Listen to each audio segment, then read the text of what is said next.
வணக்கம். நான் உங்க அழகேஷ் சார். 200 கோடி விட்டு 2 லட்சம் கோடி சம்பாதிக்கிறார். யாரு ஆதாரபூர்வமா சொல்லியிருக்காரு நம்ம கருணாசு. யாரு ஆதாரம்? ஸ்டாலின் சுருட்டிட்டாரு 2 லட்சம் கோடி. அப்போ நம்ம விஜய் அவர்களோ வந்தா ஸ்டாலின் சுருட்ட மாதிரி 2 லட்சம் கோடி சம்பாதிப்பாரு. அறிவிக்கிட்டே சம்பாதிக்கிறதுக்கும் உங்களை மாதிரி சுருட்டுக்கும் டிஃபரன்ஸ் இருக்கா? நீ ஆதாரபூர்வம் பேச 2 லட்சம் கோடி சம்பாதிச்சாங்கன்னு எப்படி உனக்கு தெரியும்? அப்ப சுருட்டவங்களுக்கு உனக்கு பங்கு கொடுத்தாங்களா, இல்ல சுருட்டவங்களுக்கு விஷயத்த சொன்னாங்களா? நீங்க இருப்பா வாக்கு 70 கோடி, மந்திரி ஏழை 1000 கோடி. அப்ப அந்த நாடகோஷோட தலைவர் 2 லட்சம் கோடி ரொம்ப ஈஸியா அப்ரூவ் பண்ணிட்டீங்க, ஆதாரத்தை அப்ரூவ் பண்ணி கருணாசா இருக்கு. இப்ப கருணாசு அதான் ஒரு சொல்லிட்டு இப்ப பிஜேபி கூட்டு போற பாடம் செஞ்சேன்.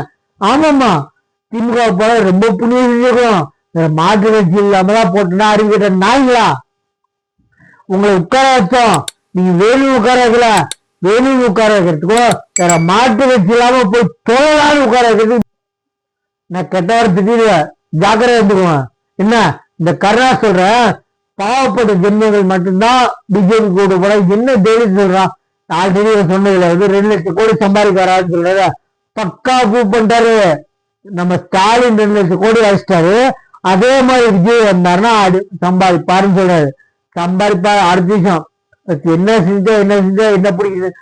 4 வருஷமா 70 வருஷமா எங்க ஆண்ட கட்சி பேண்ட கட்சி ஆட்சின்றீங்களா, கட்சி ஆண்ட கட்சி பேண்ட கட்சின்னு ஃபர்ஸ்ட் நாடை வச்சு எங்க பிடிக்கிட்டீங்க அப்படின்னு மக்கள் கேள்வி கேட்க ஆரம்பிச்சாங்க. ஓட்டு கேட்க போன தங்க தமிழ் செல்வன், செல்வ பெருந்தகை, துண்டக்கான துணிய கண்ணன் கோமணத்தை வீட்டுக்கு ஓடி விட்டாங்க. கேள்வி மட்டும் தான் கேட்டாங்க. 6000 என்ன கேள்வி கேட்டதுக்கு துண்டக்கான துணிய கண்ணன் நாய் சார் நீ எல்லாம் வெளில போயிடாத, அவங்களுக்கே அந்த கேள்வி நான் காரி துப்பு கேட்பாங்க நாய் சார் ஜாக்கிரதை. என்ன சொல்றேன்னா கருணாசு இவ்வளவு வெளிப்பட சொன்னால பாவப்பட்ட மட்டும்தான் பிஜேபி போடனா, டிஎம்கே போட்டுனா புண்ணியம் பண்ணிருக்கணும்.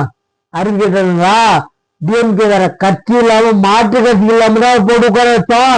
நீ வேணும் உட்கார வைக்கல ஆயாதீங்க. வார்டு கவுன்சில் 70 கோடி, மந்திரி 1000 கோடி. அப்ப கட்சி தலைவர் 2 லட்சம் கோடி நீ சொல்லுவீங்க. 2 லட்சம் கோடி விஜய் வந்தா சம்பாதிப்பேன் எதை சொல்ற? அப்ப ஸ்டாலின் சொல்லிட்டாரு, அதான உண்மை. சரி ஓகே, அப்ப அதை உறுதி படுத்திக்கலாம், கன்ஃபார்ம் பண்ணிக்கலாம். ஸ்டாலின் அடிச்சிட்டாரு சொன்னது யாரு? கருணாசு. நாயிலாமசாமி கருணாசு. நல்லா கவனிச்சுக்கோ ஸ்டாலின், நல்லா கவனிச்சுக்கோங்க ஸ்டாலின். கருணாசு சொல்லியிருக்காப்ல, கருணாசு எப்படி கேளுங்க சரிங்களா? உங்க சேனலை சப்ஸ்கிரைப் பண்ணி பாருங்க. தேங்க்யூ.